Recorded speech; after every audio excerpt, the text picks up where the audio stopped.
Hey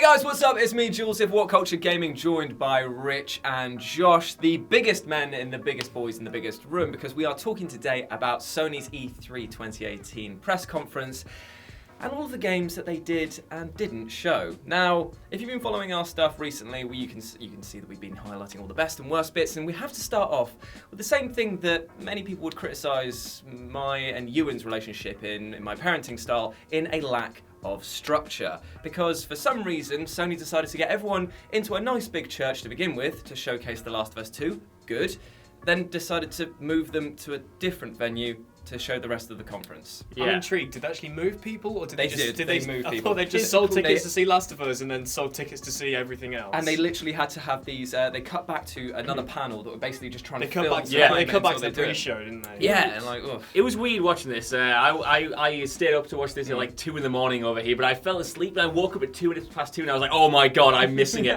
Turned it straight on because I was on the couch in the living room. And watching that opening was like disorientating, not only because I was sleepy, because they were moving things around and I was like, this is a strange way to do a conference, and Sony are usually spot on with like the structure and pacing. The sound quality was a bit hit and miss inside that church door. However, we have to talk about the games, because we're not, as much of it we can, judge its presentation, we can only really judge the content in which they're putting out, and they definitely put their best foot forward by talking about The Last of Us 2 first.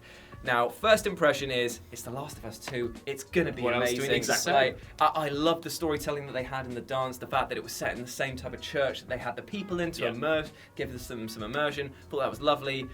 However, critical hat time.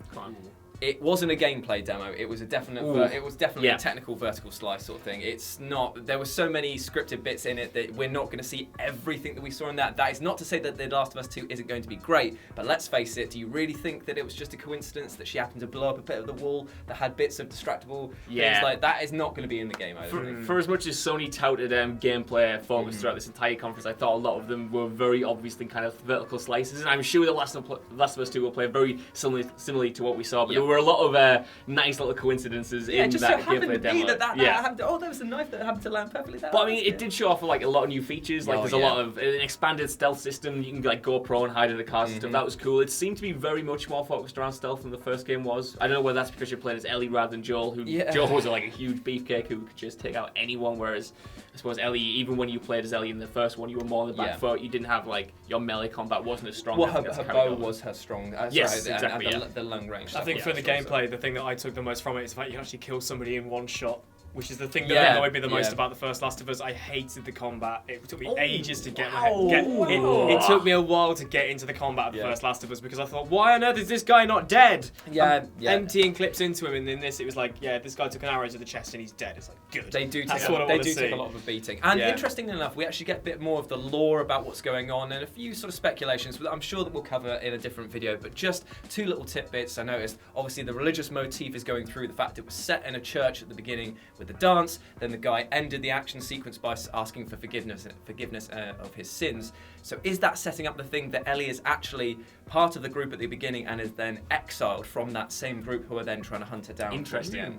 And the other bit is, obviously Joel isn't there, maybe name dropped by talking about old man, but she is definitely alone in the gameplay demo that we played. So that, I think, actually gives a greater freedom of player choice. Not having to have a partner with you means that they don't need to set up things for that partner to be useful. Yeah. So, I mean, I don't know whether it's like purposeful misdirection, but they're laying it on thick that Joel could be gone by the time you jump in as Ellie in the actual gameplay. I mean, they even in the first one where he was there, he was never shown properly full on. It was always from the back or in silhouette, and we haven't seen him since. That's ringing alarm bells for me. But like I said, it could be a kind of red herring. But the game's theme is hit. Yeah. And you got that from this trailer. And you got that from the last trailer. I think as a tone piece, that worked. And I think as a gameplay sort of showcase, even though it was sort of a vertical slice, it still works. Still did the job. So we had that, and it was like fantastic. It wowed everyone in the right way. Bizarre, weird thing at the end when they finished the demo and they expected everyone to be clapping, and it cut back to the crowd. Everyone was just sort of sat there. So that made me think that there maybe been some delay between the feeds, and that they had just finished and they had been clapping, and then they were just leaving after. They just had no time. Yeah, the gameplay finished, and before they could just go, someone was on stage going, right, everyone up, go. Let's move. And we also have to address as well, the guy that came out and played the banjo at the beginning, that's the game's composer. So if you're going to badmouth that bloke for any awkward thing, you've got to remember he is a bloody genius as well. Yeah. I really enjoyed that. Speaking of music, we then flowed back into the main presentation with Ghost of Tsushima. Yes. And we opened up with a guy playing a Japanese flute, and I genuinely thought that he rocked that. That was wicked. I really enjoyed that. And look, I know it's not for everyone. That style of music is like atonal. Yeah. Like there's some sort of weird harmonies and stuff like that. Like, I loved it. I thought it was really good. I think it did it a disservice coming straight after that long intermission. You know, we wanted to get back to the games, and you had this another musical interlude, and I think, I mean, I was knackered at the time watching it, to be honest. I was like, oh, we need to get through this. But I went back and watched it this morning. I was like, oh, this is lush. This is really lovely. I got a bit annoyed, though, because I saw online that people were instantly jumping on saying about how it was a cultural appropriation thing because it was a white man. The guy's clearly spent years learning how to play that instrument, and you're going to basically badmouth him to say that he's doing something that he enjoys and clearly loves. It's not like he's some cosplayer going on like, oh, goo, he's not doing that, is he? Jesus Christ. So anyway, yeah, Ghost of Tsushima, Ghost of Tsushima, Ghost of Sashimi, but basically looked amazing. Like set in Edo, Japan, sort of like with the Mongols attacking, like tons of combat, tons of sort of intrigue and lore setup, beautiful graphics, like. I felt like I'd been hit twice with two of the best games that they had straight off the bat. Like, I mean, I think this entire conference is going to take a lot of flack, but there were so many moments in this where to borrow, I think, a wrestling term, I like really popped. Like it just when he kills that first guy in like the single strike, I was like, oh god, okay, we're in for it. And the combat was like, I think, purposefully janky. But, like it only took a few hits to kill people. It was very stylish. It was very well choreographed, and like the way the camera moved around while they were fighting was so cinematic and so cool. Did you ever play Way of the Samurai? Either of you? No. In that, the whole thing was that you can die as quickly as any of the enemies can, and I hope that they bring that across. Like we saw enemies get killed in 1 or 2 hits. It'd be great if the character also could only take like 2 or 3 hits, because I think that really sells the element of the samurai, that it's every action counts. Yes, I think that's why people love sort of games like For Honor, where you have to be sort of very kind of tactical and stuff. I like that we saw duels against sort of like a group of enemies, but then we also saw like a one-on-one fight towards the end, lovely as which well. was, I think that was like the highlight, the way like the leaves and stuff, and like the and you saw the like fire arrows from the Mongols coming down the end. Like, I thought it was brilliant. Like if that game can be anywhere near as good as that sort of again vertical slice gameplay demo, I'm really looking forward to that. But it's not the only one, not the only feudal Japan game that's coming out, because Neo 2 was announced as well. Now, that was really interesting because that's only a year and a bit old. Yeah, I guess that's why we didn't see anything except a sort of logo. Yeah, but to be fair, I can't wait, because I had a bit of a love-hate relationship with Neo for a long time. I found it very...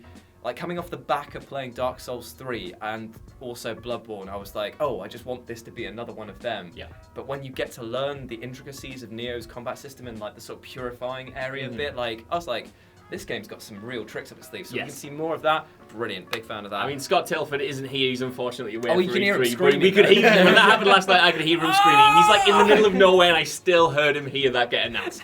Yeah, I mean, we've got loads of new games that were actually announced as well. Like, surprisingly, we had this game called Control. Yeah. So Remedy, the guys who did... They did, like Alan Wake, Quantum Break, Mad Max, Max Payne. Yeah. And this looked very Quantum Breaky, like playing around with time and stuff. Like, all of their games have sort of had that as like a through line. Didn't see much about it, but it's nice to see them go multi-platform, because obviously they've been in bed with Microsoft since Alan Wake and through to Quantum Break. So it's nice to see them back on like Sony stage. We will hopefully find out more about this in the future. It was a surprise to see this so early, because they only announced that they were sort of developing a new game earlier, either late last year or earlier this year. So it's nice to see that quite far along. What do we have after that? I think that between that Neo 2, they were like sort of like the big third-party releases. Yeah, I mean, we can always spend time talking about Kingdom Hearts 3 again. Every single person seems to be pushing that at the moment. But we got to see new gameplay with this, with the Pirates of the Caribbean stuff. And do you know what? Like the graphics on the humanoid. It's interesting that they've really gone for that sort of more realistic art style. It's going to seem quite. Not jarring. I was about to say, you are talking about a game in which you jump between all these things. That I think the realism might be out the window. I'm excited to see how this is going to like play out, especially the ship combat. That looked amazing. Ship-on-ship combat, like Skull and Bones from Ubisoft, and now let's just do it in Kingdom Hearts instead. Well, this is the thing. They've just been like, well, Sea of Thieves hasn't worked out. Let's do it ourselves. Yeah. But the thing is that I really enjoyed like seeing Calypso and stuff like that in there. Like the world building for Kingdom Hearts 3 seems to be just phenomenal. Yeah. Like you can basically just you're picking a dart and you're throwing it, saying, yeah, I'm gonna hit a winner with that one. Yes. I can't wait for that. But maybe getting a little bit bored of seeing everyone. I was just pleased that it wasn't the same trailer we got in both Microsoft's and Square Enix's. Yeah, I mean, admittedly in the Square Enix one we got a bit of Ratatouille in there. Yes, they did a bit of a different cut. Ratatouille. But yeah, we got Frozen, Ratatouille, and Pirates of the Caribbean. So new stuff we wanted to see. We wanted to see new worlds, and we got new worlds. So that's good. The thing is that it's always good to see games that push stuff that isn't just trailers. And that brings me to my next point. That wasn't a trailer, and I am wrong, so I have to eat some humble pie. And as you said, I've got face on my egg yesterday.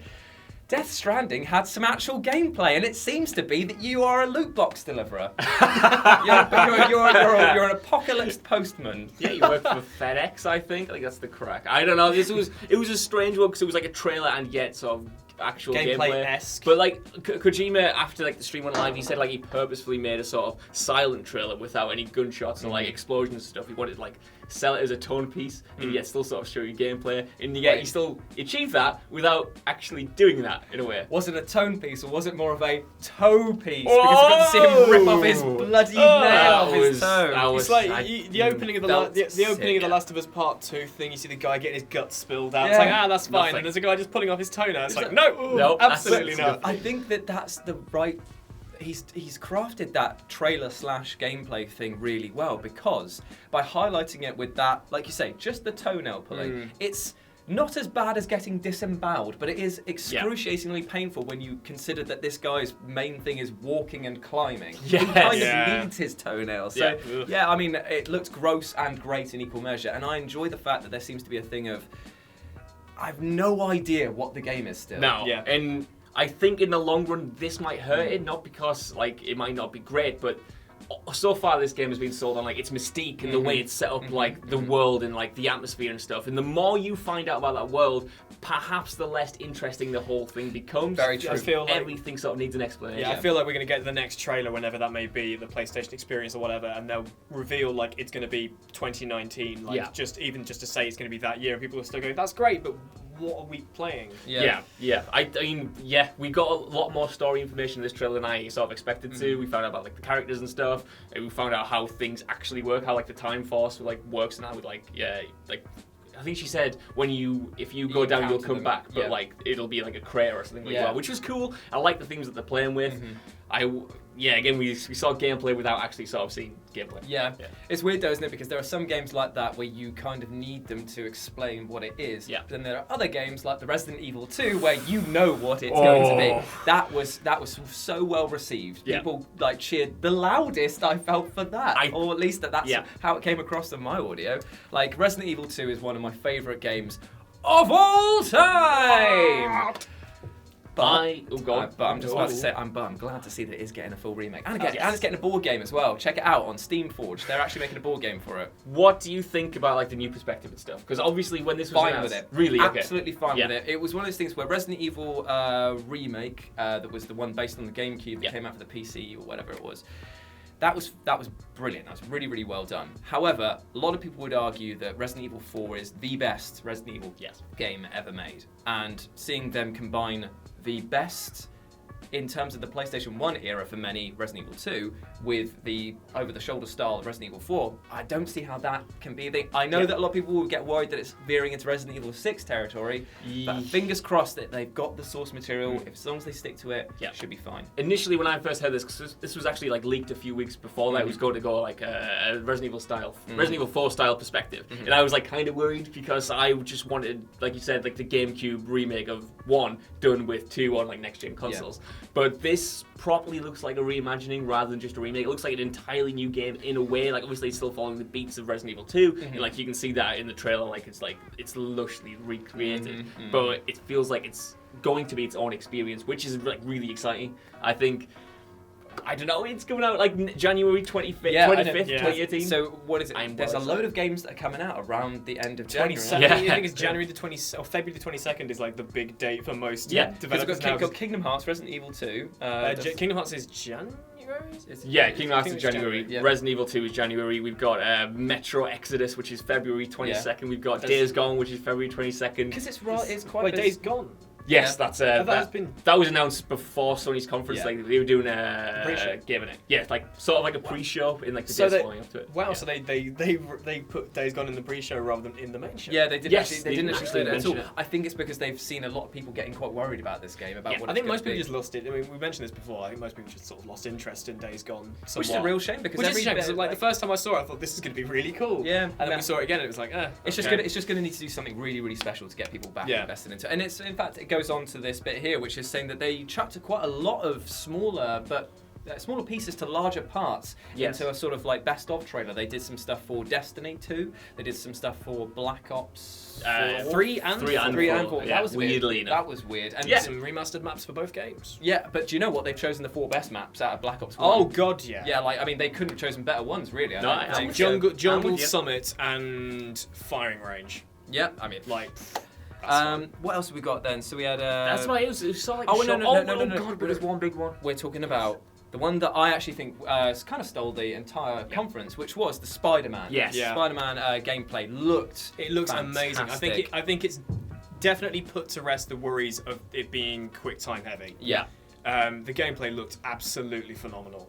I'm so excited for this. Yeah, I think it took a lot of flack because that ended the show on a game we already know is coming and is coming quite soon in September. But God, that was phenomenal, man. Yeah. Seeing all like the Vulture, Electro, Rhino, like essentially setting up the Sinister Six in a way, Yeah, and like yeah. that tease of it's you at the end. Yeah. Yeah. That gets you hooked into the story straight away. The thing is, why wouldn't you end the show on that? A lot of people Yeah. would be like, "Oh, you should end it on like The Last of Us on a Sony thing," but it is a Sony exclusive. Yes. It's something that Marvel is a hot topic right now. Why wouldn't you just leave people happy by just saying this game is going to be the superhero game that a lot of other people are going to hope? And also, to isn't it, emulate? out of all the games we saw last night, that's the first one that's going to be releasing out of all of them. Yeah, that's the soonest one. So yeah, it leaves people just going, right, well, I know what to spend my money on then. Yeah. Yeah. So seriously, like, while Sony might have had a bit of a tonal strangeness to how it presented, with a lot of awkward cutbacks, a lot of weird silences, a lot of like dead air in many ways, you have to admit that if you're talking about the games they presented, it's pretty bloody impressive. Yeah. Microsoft might be pulling ahead by basically saying we have all of these new features, we're pushing ahead with new consoles and tech, but Sony is doubling down on what it does best, which is the games themselves. And I would arguably say that while there might be fewer, potentially they're going to be stronger. Yeah. Let me know if you agree or disagree with this down in the comment section below. And as always, I've been Jules. I've been Rich. I've been Josh. Keep following us for more E3 coverage. Our Nintendo one will be coming out later today, or is it going to be tomorrow I morning? think, yeah. Tomorrow morning UK time, and hopefully we'll see you there. Catch you later. Bye.